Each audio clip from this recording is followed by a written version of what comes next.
तो नमस्कार, कैसे हैं आप लोग। अभी हाल ही में ना हॉकी वर्ल्ड कप खत्म हुआ है और आप में से कितने लोग हैं जिनको इस बात का पता था कि हाँ भाई साहब हॉकी वर्ल्ड कप चल रहा है। मैक्सिमम लोग को नहीं पता था। हॉकी वर्ल्ड कप शुरू हुआ, खत्म हो गया, सब घरों घर ही चले गए, पर किसी को मालूम भी नहीं हुआ कि अरे ऐसा बड़ा इवेंट हमारे देश में हो गया, उड़ीसा में हो गया। ये कैसे हो गया भाई चमत्कार। क्योंकि हम लोग को आदत है ना, हम लोग को एक ही टूर्नामेंट पता है और वो है ओलंपिक, जहाँ पर अगर हमारी टीम ने कुछ कर लिया तो उसकी वाहवाही हो जाती है, लोग जानने लगते हैं, 2-4 दिन कुछ सुर्खियों में नाम आ जाता है, उसके बाद विलुप्त इनविजिबल लोगों के माइंड से हॉकी इनविजिबल हो जाती है। अगर हम हॉकी के बारे में कुछ जानते हैं, हम इंडियंस, तो हम बस इतना ही जानते हैं कि हाँ भाई साहब ये हमारा राष्ट्रीय खेल है। पर राष्ट्रीय खेल कैसे बना, ये राष्ट्रीय खेल कभी एकदम हाई लेवल पे था और आज ये एकदम डाउन लेवल पे है। क्यों है, क्या वजह है, क्या कनेक्शन है, कोई नहीं जानना चाहता। बहुत से लोग हैं ना, जैसे हमारी टीम हारती है तो जाते हैं ट्विटर पर, टक टक टक टक टक टक टक ट्वीट करके अपलोड कर दिया कि हाँ भाई साहब हमारी टीम बेकार है, हमारी टीम को तो खेलना नहीं आता, इससे अच्छा तो दूसरी टीमें हैं, उनका खेल देखो, उनकी स्पीड देखो, उनका ये देखो वो देखो। अरे भाई साहब मजाक कर रहे हो क्या। अगर आपको अपनी टीम की इतनी ज्यादा फिक्र है तो उसको फॉलो करो ना। ये वही लोग होते हैं जिनको ये भी नहीं पता कि हमारी टीम का कैप्टन कौन है। अरे इनको तो पता ही नहीं है कि ओलंपिक के अलावा या फिर मैक्सिमम हॉकी वर्ल्ड कप के अलावा हॉकी का कोई और टूर्नामेंट होता है कि नहीं होता है।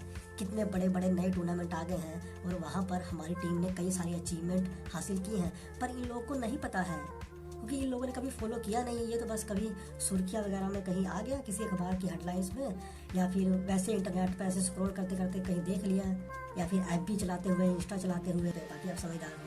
तो अरे ये क्या हो गया, हम फिर हार गए, बस कर दिया मैसेज, ट्वीट डाल दिया, पोस्ट डाल दी अपनी टीम को खरी खोटी सुनाने के लिए। ये होते हैं दोगले लोग। कहीं दूर जाने की जरूरत नहीं है। इसी हॉकी वर्ल्ड कप से जुड़ी एक और मैं चीज बताता हूँ। डिज्नी हॉटस्टार का ऐप हर एक के फोन में आपको देखने को मिलेगा, पर क्या आपको मालूम है कि हॉकी वर्ल्ड कप आप डिज्नी हॉटस्टार के ऐप पर फ्री देख सकते थे, एकदम फ्री, कोई कॉस्ट नहीं था। आप में से मैक्सिमम लोग को नहीं पता था। और वहाँ पर अगर कोई लोग देख भी रहे थे तो इतने ही लोग देख रहे थे जितने लोग तो क्रिकेट में वहाँ पर सिर्फ टॉस देखने के लिए ऑनलाइन हो जाते हैं। ये है रियलिटी।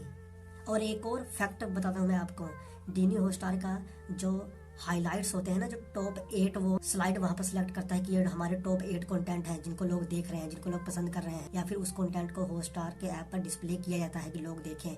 वहाँ पर एक दिन के बाद ही हॉकी की डिस्प्ले गायब हो जाती थी, उसको रिप्लेस किया जाता था किसी दूसरे कंटेंट के साथ। और क्रिकेट का कंटेंट हाईलाइट मैच का वहाँ पर 2-2 दिन तक, 3-3 दिन तक पड़ा रहता था। क्यों?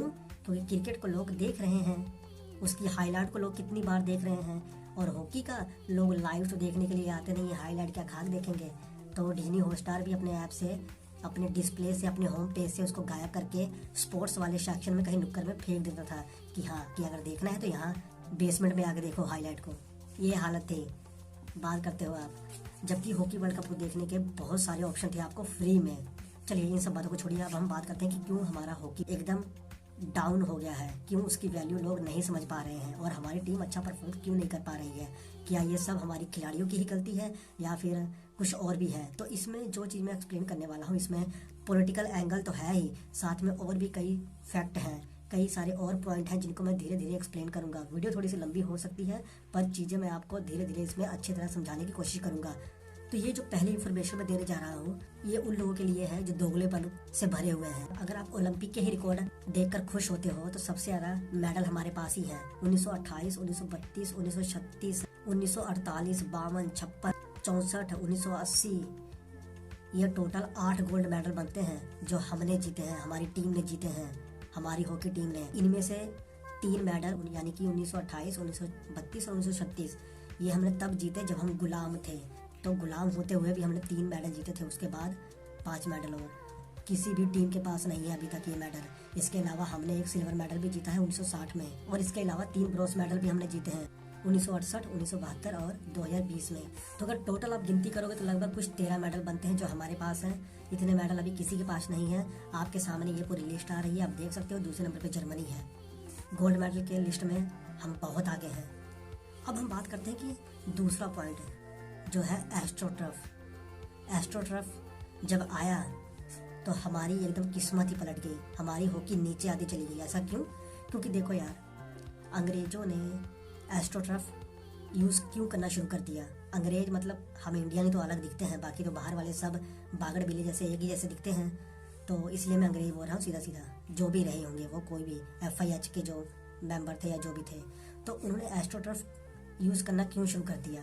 क्योंकि जब उन्होंने यहाँ तक रिजल्ट देख लिया कि भाई साहब ये ज़मीन से जुड़े हुए लोग यानी कि हम इंडियंस, ये तो लगातार मेडल जीत रहे हैं, गोल्ड मेडल जीत रहे हैं, इनके सामने हम अंग्रेजों की तो कोई अहमियत ही नहीं बढ़ रही, हम तो हार रहे हैं। तो उन लोगों को इस चीज़ का आभास होगा कि अगर इसी तरह से भारत खेलती रही, पाकिस्तान खेलती रही, तो ये लोग तो हम पे राज करेंगे। भले ये लोग इतने देर गुलाम थे, पर खेलों के मामले में हम लोग गुलाम बन जाएंगे इनके। तो इसलिए ये एस्ट्रोटर्फ लेके आए।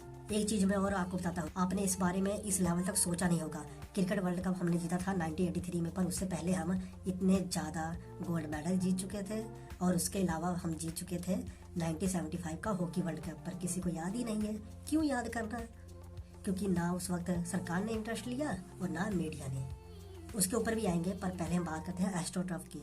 तो तभी उन्होंने एस्ट्रोटर्फ बिछा दिया। अब यहाँ पर दो चीजें थी उनके माइंड में, जो मुझे लगता है उन अंग्रेजों के माइंड में।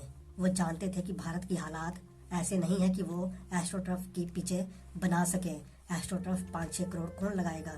उस वक्त भी ये महंगी नहीं होंगी, आज के डेट में भी 5-6-7-8 करोड़ के बीच में ये तैयार होती है ग्राउंड एस्ट्रोटर्फ की। और उस वक्त तो हमारे खिलाड़ी ऐसा खेल रहे थे ओरिजिनल घास पर कि अगर नंगे पैरे भी उनको खेलना पड़े ना बिना जूतों के, तो वो लोग गोल्ड ले जाते थे। ये हालात थे, तो वो डर गए होंगे। तो एस्ट्रोटर्फ की कमी होने की वजह से हम कुछ नहीं कर पाए, उस पर हम प्रैक्टिस कर नहीं पाते थे, क्योंकि हमारे पास फैसिलिटी थी, इतना पैसा नहीं था। तो धीरे धीरे धीरे धीरे हम पिछड़ते चले गए। और बाकी जो देश थे, चाहे वो जर्मनी हो, ऑस्ट्रेलिया हो, ये लोग तरक्की करते गए हॉकी में। और आज ये लोग किंग बन के बैठे हुए हैं। नीदरलैंड, जर्मनी, ऑस्ट्रेलिया, ये लोग अपने आप को किंग कहते हैं।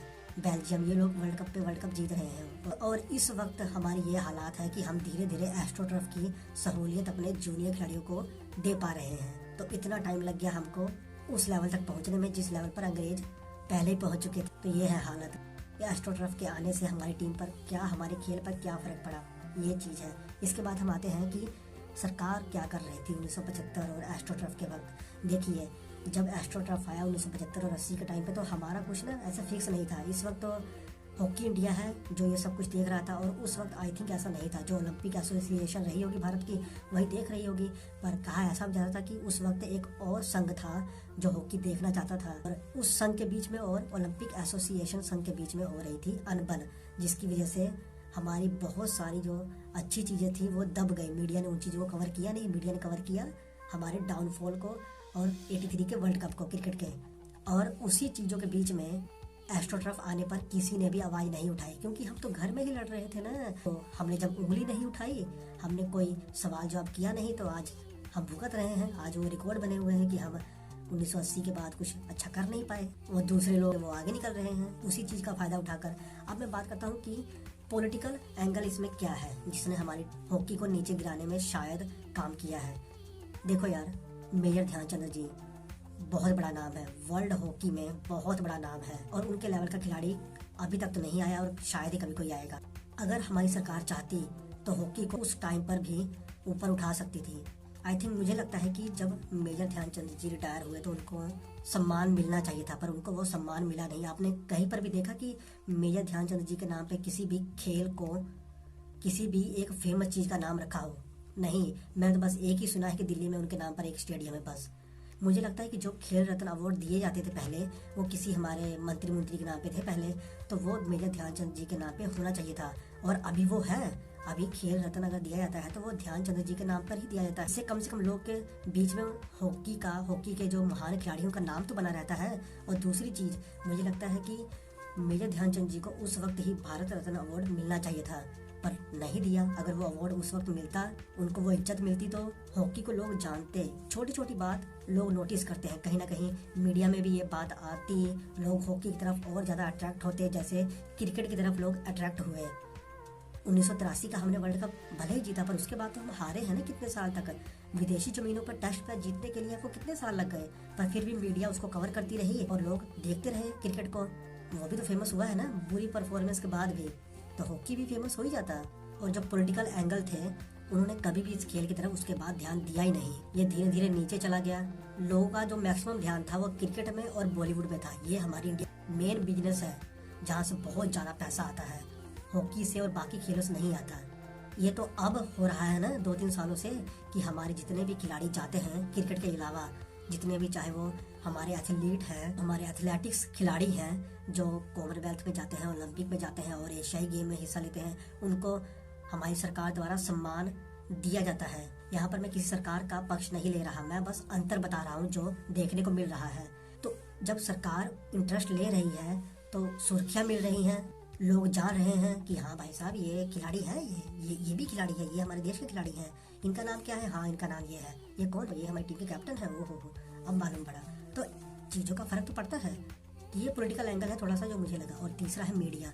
अब मीडिया तो भाई साहब, जिम में लड़की जा रही है, जिम से लड़की आ रही है, उनके पीछे पीछे कैमरा लेकर घूम रहे हैं, एयरपोर्ट पर खड़े हुए हैं काफ़ी टाइम से कि कब कोई आएगा सुपरस्टार, उसकी हम पिक्चर लेंगे, वो धक्के देगा, वो मुंह बनाएगा, फिर भी हम उसका पीछा नहीं छोड़ेंगे, उसकी हम पिक्चर लेंगे। और वहीं जो हमारे खिलाड़ी हैं उनके ऊपर कोई ध्यान नहीं देता। अगर क्रिकेट में कोई खिलाड़ी ग्राउंड पर एक डांस भी कर दे ना हल्का, 1 सेकंड के लिए अगर वो अपनी कमर हिला दे, तो मीडिया उस पर 10 आर्टिकल लिख देती है। अब ऑनलाइन चले जाओ तो 10 आर्टिकल उस पर लिखे हुए मिलेंगे। यहाँ पर हमारी महिलाओं की टीम नेशंस कप जीत कर आई, पर 2 दिन तक किसी ने अच्छी तरह से उस चीज़ को नोटिस किया ही नहीं। एक आधे न्यूज़ में उसके ऊपर किसी ने बात की होगी टीवी पर, अदरवाइज आप चाहे फ़ोन पर चेक कर लेना, जो आर्टिकल लिखे गए हैं वो भी इतने नहीं लिखे गए। कुछ जो छोटे मोटे अखबार हैं उन्होंने ही चीज़ को कवर किया था। आज भी आप ये चीज़ देखना कि जब हमारी हॉकी में कोई अचीवमेंट होती है तो हिंदी आर्टिकल इतने पहले नहीं आते। जो फॉरेन के जो इंग्लिश आर्टिकल हैं उसमें सबसे पहले उस चीज़ के बारे में अपडेट दी जाती है, उसके बाद हिंदी में या फिर हमारे देश में जो बड़े ब्रांड वाले आर्टिकल, बड़े ब्रांड वाले अखबार हैं या वेबसाइट हैं, वो उसके ऊपर आर्टिकल लिखते हैं। इतनी जल्दी वो चीज़ें नोटिस नहीं करते। तो ये सबसे बड़ी खराबी है हमारी मीडिया की हॉकी को लेकर। ये जो मेंटली जो सेटिंग है वो क्रिकेट की तरफ और पॉलिटिकल इशू की तरफ और बॉलीवुड की तरफ ज़्यादा है हमारी मीडिया का, उसकी तरफ ही ज़्यादा गिराव है। हमारे स्पोर्ट्स को लेकर थोड़ा पीछे हैं। अब कुछ लोग कहेंगे कि यार ये सभी रीजन थोड़े ना है कि हमारी टीम अच्छा प्रदर्शन नहीं कर पा रही है। रीजन तो मैंने पहले बता दिया ना कि एस्ट्रो टर्फ हमारे पास थे ही नहीं, तो हम प्रैक्टिस कहाँ करेंगे। ओरिजिनल घास पर प्रैक्टिस करने का कोई फायदा तो है नहीं, क्योंकि वहाँ पर हमको नकली घास पर खेलना है ना। वहाँ पर हम अपनी पकड़ कैसे बना पाएंगे, मतलब गिर गिर जाएंगे तो क्या। अब जाकर जब एस्ट्रो टर्फ हमको मिल रहा है, फैसिलिटी मिल रही है, कई राज्यों में तो वो भी नहीं है, तो तब जाके हमको कुछ हो रहा है। अगर उड़ीसा सहारा का जब स्पॉन्सर हमसे निकल गया हाथ से, तो उड़ीसा अगर हमारा हाथ नहीं थामता हॉकी का तो कौन थामता। तब तो कोई भी पास आता ही नहीं। तो उड़ीसा आया, उड़ीसा ने कई सारी फैसिलिटी दी, उड़ीसा ने ही 2018 का वर्ल्ड कप करवाया, सारा खर्चा लिया। अब उड़ीसा के जो मुख्यमंत्री जी कहते हैं कि हमको 10 साल के लिए और दे दो हॉकी को, हम इसको और ही लेवल पे लेके जाएंगे। तो जो भी आप फैसिलिटी आप देख रहे हो हमारी हॉकी में जो उनको मिल रही है, वो उड़ीसा के स्पॉन्सर की वजह से तो मिल रही है ना। बाकी तम्बाकू गुटखा वाला स्पॉन्सर जो है ये सब क्रिकेट की तरफ है, ये मसाला वो मसाला, वहाँ पर वो करोड़ों दे रहे हैं। टीवी अवार्ड शो होते हैं वहाँ पर करोड़ों देते हैं ये लोग, पर हॉकी की तरफ कोई जाता ही नहीं है ना। तो ट्विटर पर जाकर मैसेज करने से पहले ना खुद को थोड़ा अच्छी तरह से देख लो कि आप कितना जानते हो इस चीज़ के बारे में। हमारी टीम भले ही हार गई, कितने लोग थे जिन्होंने सोशल मीडिया पर इसके बारे में बात की, किसी ने नहीं की, बड़े से बड़े सुपरस्टार ने नहीं की, छोटे लोग ही क्या बात करते हो। तो अब ऐसे हालात हैं कि हमारी टीम के पास फैसिलिटी है, अब धीरे धीरे हमारे खिलाड़ी ग्रो कर रहे हैं। टोक्यो ओलंपिक के बाद हमारी टीम वर्ल्ड रैंकिंग में 30वें नंबर पर पहुँच गई थी, जहाँ की हम 10वें 9वें या 12वें नंबर पे पहले थे, पर धीरे धीरे हमने ग्रो किया, हम 30वें नंबर पे पहुंचे। फिलहाल भी हम 5वें नंबर पे हैं, 5वें या 6वें नंबर पे।